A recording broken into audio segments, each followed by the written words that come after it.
Section 8 of The Scarlet Letter by Nathaniel Hawthorne. Chapter 5. Hester at her Needle. Hester Prynne's term of confinement was now at an end. Her prison door was thrown open, and she came forth into the sunshine, which, falling on all alike, seemed to her sick and morbid heart as if meant for no other purpose than to reveal the scarlet letter on her breast. Perhaps there was a more real torture in her first unattended footsteps from the threshold of the prison than even in the procession and spectacle that have been described, where she was made the common infamy, at which all mankind was summoned to point its finger. Then she was supported by an unnatural tension of the nerves, and by all the combative energy of her character, which enabled her to convert the scene into a kind of lurid triumph. It was, moreover, a separate and insulated event, to occur but once in her lifetime, and to meet which, therefore, reckless of economy, she might call up the vital strength that would have sufficed for many quiet years. The very law that condemned her, a giant of stern features, but with vigour to support as well as annihilate in his iron arm, had held her up through the terrible ordeal of her ignominy. But now, with this unattended walk from her prison door, began the daily custom, and she must either sustain and carry it forward by the ordinary resources of her nature, or sink beneath it. She could no longer borrow from the future to help her through the present grief. To-morrow would bring its own trial with it, so would the next day, and so would the next, each its own trial, and yet the very same that was now so unutterably grievous to be borne. The days of the far-off future would toil onward, still with the same burden for her to take up and bear along with her, but never to fling down. For the accumulating days and added years would pile up their misery upon the heap of shame. Throughout them all, giving up her individuality, she would become the general symbol at which the preacher and moralist might point, and in which they might vivify and embody their images of woman's frailty and sinful passion. Thus the young and pure would be taught to look at her, with the scarlet letter flaming on her breast, at her, the child of honourable parents, at her, the mother of a babe, that would hereafter be a woman, at her, who had once been innocent, as the figure, the body, the reality of sin. And over her grave, the infamy that she must carry thither would be her only monument. It may seem marvellous that, with the world before her, kept by no restrictive clause of her condemnation within the limits of the Puritan settlement, so remote and so obscure, free to return to her birthplace, or to any other European land, and there hide her character and identity under a new exterior, as completely as if emerging into another state of being, and having also the passes of the dark, inscrutable forest open to her, where the wildness of her nature might assimilate itself with a people whose customs and life were alien from the law that had condemned her. It may seem marvellous that this woman should still call that place her home, where, and where only, she must needs be the type of shame. But there is a fatality, a feeling so irresistible and inevitable that it has the force of doom, which almost invariably compels human beings to linger around and haunt, ghost-like, the spot where some great and marked event has given the colour to their lifetime, and still the more irresistibly, the darker the tinge that saddens it. Her sin, her ignominy, were the roots which she had struck into the soil. It was as if a new birth, with stronger assimilations than the first, had converted the forest land, still so uncongenial to every other pilgrim and wanderer, into Hester Prynne's wild and dreary but lifelong home. All other scenes of earth, even that village of rural England, where happy infancy and stainless maidenhood seemed yet to be in her mother's keeping, like garments put off long ago, were foreign to her in comparison. The chain that bound her here was of iron links, and galling to her inmost soul, but could never be broken. It might be, too, Doubtless it was so, although she hid the secret from herself, and grew pale whenever it struggled out of her heart like a serpent from its hole. It might be that another feeling kept her within the scene and pathway that had been so fatal. There dwelt, there trod the feet of one with whom she deemed herself connected in a union that, unrecognised on earth, would bring them together before the bar of final judgment, and make that their marriage altar, for a joint futurity of endless retribution. Over and over again the tempter of souls had thrust this idea upon Hester's contemplation, and laughed at the passionate and desperate joy with which she seized and then strove to cast it from her. She barely looked the idea in the face, and hastened to bar it in its dungeon. What she compelled herself to believe, what, finally, she reasoned upon as her motive for continuing a resident of New England, was half a truth and half a self-delusion. Here, she said to herself, had been the scene of her guilt, and here should be the scene of her earthly punishment, and so, perchance, the torture of her daily shame would at length purge her soul, and work out another purity than that which she had lost, more saint-like because the result of martyrdom. Hester Prynne, therefore, did not flee. On the outskirts of the town, within the verge of the peninsula, but not in close vicinity to any other habitation, there was a small thatched cottage. It had been built by an earlier settler, and abandoned because the soil about it was too sterile for cultivation, while its comparative remoteness put it out of the sphere of that social activity which already marked the habits of the emigrants. It stood on the shore, looking across a basin of the sea at the forest-covered hills towards the west. A clump of scrubby trees, such as alone grew on the peninsula, did not so much conceal the cottage from view, as seemed to denote that here was some object which would fain have been, or at least ought to be, concealed. In this little lonesome dwelling, with some slender means that she possessed, and by the licence of the magistrates, who still kept an inquisitorial watch over her, Hester established herself with her infant child. A mystic shadow of suspicion immediately attached itself to the spot.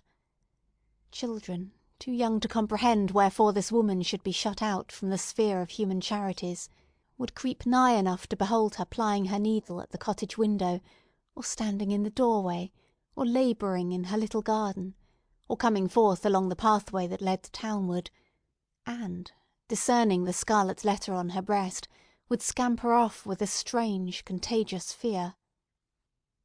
Lonely as was Hester's situation, and without a friend on earth who dared to show himself, she, however, incurred no risk of want.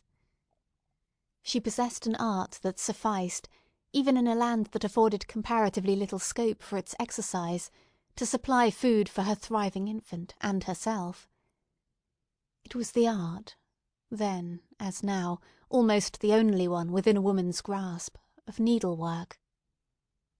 She bore on her breast, in the curiously embroidered letter, a specimen of her delicate and imaginative skill, of which the dames of a court might gladly have availed themselves, to add the richer and more spiritual adornment of human ingenuity to their fabrics of silk and gold. Here, indeed, in the sable simplicity that generally characterized the puritanic modes of dress, there might be an infrequent call for the finer productions of her handiwork. Yet the taste of the age, demanding whatever was elaborate in compositions of this kind, did not fail to extend its influence over our stern progenitors, who had cast behind them so many fashions which it might seem harder to dispense with. Public ceremonies, such as ordinations, the installation of magistrates, and all that could give majesty to the forms in which a new government manifested itself to the people, were, as a matter of policy, marked by a stately and well-conducted ceremonial, and a sombre but yet a studied magnificence. Deep ruffs, painfully wrought bands, and gorgeously embroidered gloves were all deemed necessary to the official state of men assuming the reins of power, and were readily allowed to individuals dignified by rank or wealth, even while sumptuary laws forbade these and similar extravagances to the plebeian order. in the array of funerals too, whether for the apparel of the dead body, or to typify, by manifold emblematic devices of sable cloth and snowy lawn, the sorrow of the survivors, there was a frequent and characteristic demand for such labour as Hester Prynne could supply.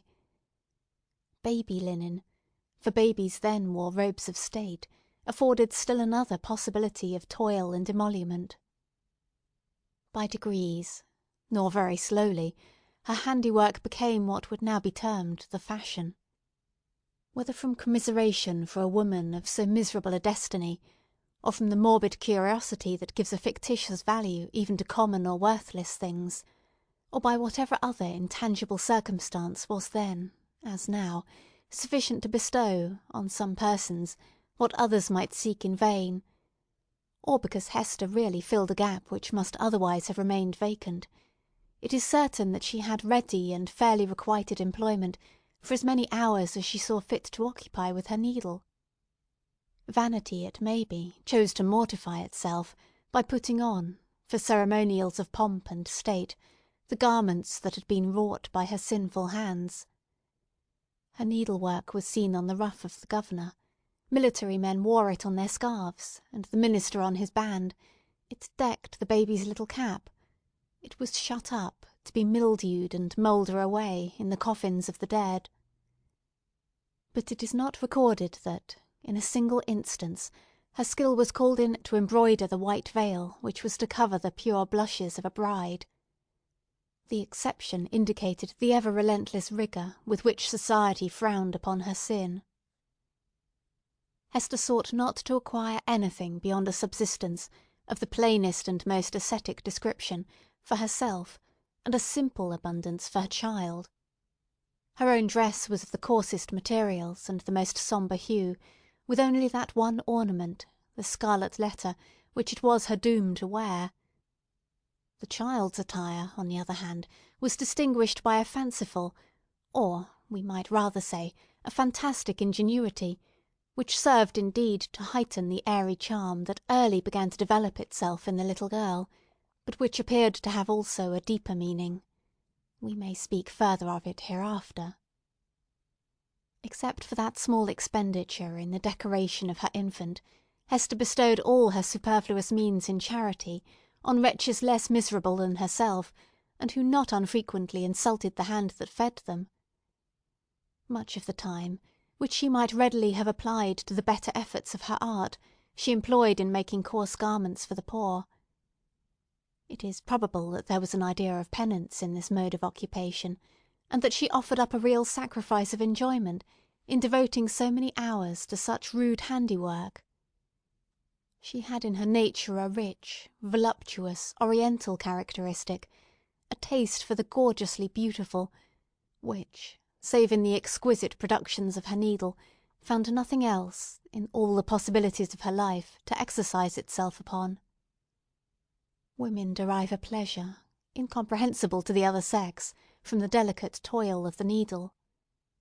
To Hester Prynne it might have been a mode of expressing, and therefore soothing, the passion of her life. Like all other joys, she rejected it as sin.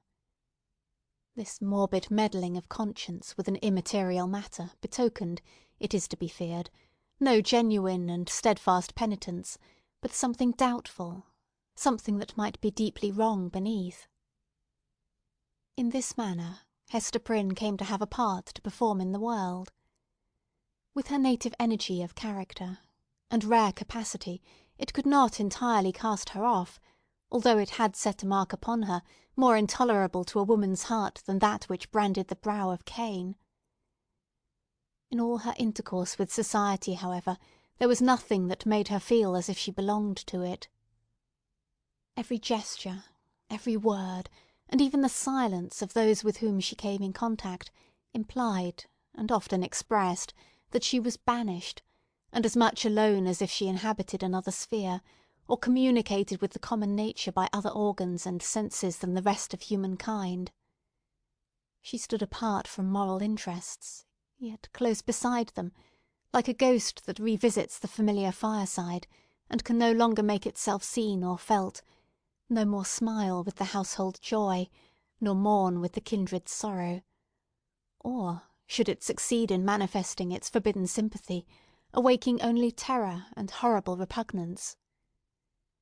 These emotions, in fact, and its bitterest scorn besides, seemed to be the sole portion that she retained in the universal heart.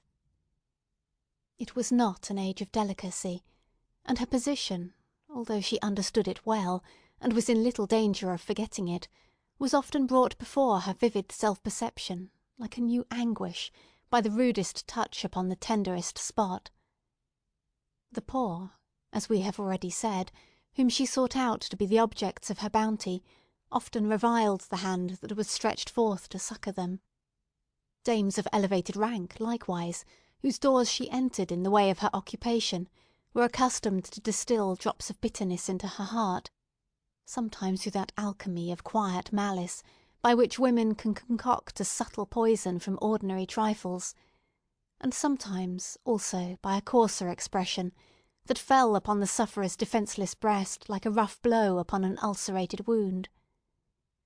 Hester had schooled herself long and well. She never responded to these attacks, save by a flush of crimson that rose irrepressibly over her pale cheek, and again subsided into the depths of her bosom. She was patient, a martyr indeed, but she forbore to pray for enemies, lest, in spite of her forgiving aspirations, the words of the blessing should stubbornly twist themselves into a curse. Continually, and in 1,000 other ways, did she feel the innumerable throbs of anguish that had been so cunningly contrived for her by the undying, the ever-active sentence of the Puritan tribunal. Clergymen paused in the street to address words of exhortation that brought a crowd, with its mingled grin and frown, round the poor sinful woman. If she entered a church, trusting to share the Sabbath smile of the universal Father, it was often her mishap to find herself the text of the discourse. She grew to have a dread of children, for they had imbibed from their parents a vague idea of something horrible in this dreary woman, gliding silently through the town, with never any companion but one only child. Therefore, first allowing her to pass, they pursued her at a distance with shrill cries, and the utterance of a word that had no distinct purport to their own mind, but was none the less terrible to her, as proceeding from lips that babbled it unconsciously. It seemed to argue so wide a diffusion of her shame that all nature knew of it. It could have caused her no deeper pang had the leaves of the trees whispered the dark story among themselves, had the summer breeze murmured about it, had the wintry blast shrieked it aloud. Another peculiar torture was felt in the gaze of a new eye. When strangers looked curiously at the scarlet letter, and none ever failed to do so, they branded it afresh into Hester's soul, so that, oftentimes, she could scarcely refrain, yet always did refrain, from covering the symbol with her hand. But then again, an accustomed eye had likewise its own anguish to inflict. Its cool stare of familiarity was intolerable. From first to last, in short, Hester Prynne had always this dreadful agony in feeling a human eye upon the token. The spot never grew callous. It seemed, on the contrary, to grow more sensitive with daily torture. But sometimes, once in many days, or perchance in many months, she felt an eye, a human eye, upon the ignominious brand, that seemed to give a momentary relief, as if half of her agony were shared. The next instant back it all rushed again, with still a deeper throb of pain, for, in that brief interval, she had sinned anew. Had Hester sinned alone? Her imagination was somewhat affected, and, had she been of a softer moral and intellectual fibre, would have been still more so, by the strange and solitary anguish of her life. Walking to and fro, with those lonely footsteps, in the little world with which she was outwardly connected, it now and then appeared to Hester, if altogether fancy, it was nevertheless too potent to be resisted. She felt, or fancied then, that the scarlet letter had endowed her with a new sense. She shuddered to believe, yet could not help believing, that it gave her a sympathetic knowledge of the hidden sin in other hearts. She was terror-stricken by the revelations that were thus made. What were they? Could they be other than the insidious whispers of the bad angel, who would fain have persuaded the struggling woman, as yet only half his victim, that the outward guise of purity was but a lie, and that, if truth were everywhere to be shown, a scarlet letter would blaze forth on many a bosom besides Hester Prynne's? Or must she receive those intimations, so obscure, yet so distinct, as truth? In all her miserable experience there was nothing else so awful and so loathsome as this sense. It perplexed as well as shocked her, by the irreverent inopportuneness of the occasions that brought it into vivid action. Sometimes the red infamy upon her breast would give a sympathetic throb as she passed near a venerable minister or magistrate, the model of piety and justice, to whom that age of antique reverence looked up, as to a mortal man in fellowship with angels. "What evil thing is at hand?" would Hester say to herself. Lifting her reluctant eyes, there would be nothing human within the scope of view, save the form of this earthly saint. Again a mystic sisterhood would contumaciously assert itself, as she met the sanctified frown of some matron, who, according to the rumour of all tongues, had kept cold snow within her bosom throughout life. That unsunned snow in the matron's bosom, and the burning shame on Hester Prynne's, what had the two in common? Or, once more, the electric thrill would give her warning, "Behold, Hester, here is a companion," and looking up, she would detect the eyes of a young maiden glancing at the scarlet letter, shyly and aside, and quickly averted with a faint, chill crimson in her cheeks, as if her purity were somewhat sullied by that momentary glance. O fiend, whose talisman was that fatal symbol, wouldst thou leave nothing, whether in youth or age, for this poor sinner to revere? Such loss of faith is ever one of the saddest results of sin. Be it accepted as a proof that all was not corrupt in this poor victim of her own frailty, and man's hard law, that Hester Prynne yet struggled to believe that no fellow mortal was guilty like herself. The vulgar, who in those dreary old times were always contributing a grotesque horror to what interested their imaginations, had a story about the scarlet letter which we might readily work up into a terrific legend. They averred that the symbol was not mere scarlet cloth, tinged in an earthly dye-pot, but was red-hot with infernal fire, and could be seen glowing all alight whenever Hester Prynne walked abroad in the night-time. And, we must needs say, it seared Hester's bosom so deeply that perhaps there was more truth in the rumour than our modern incredulity may be inclined to admit. End of Section 8.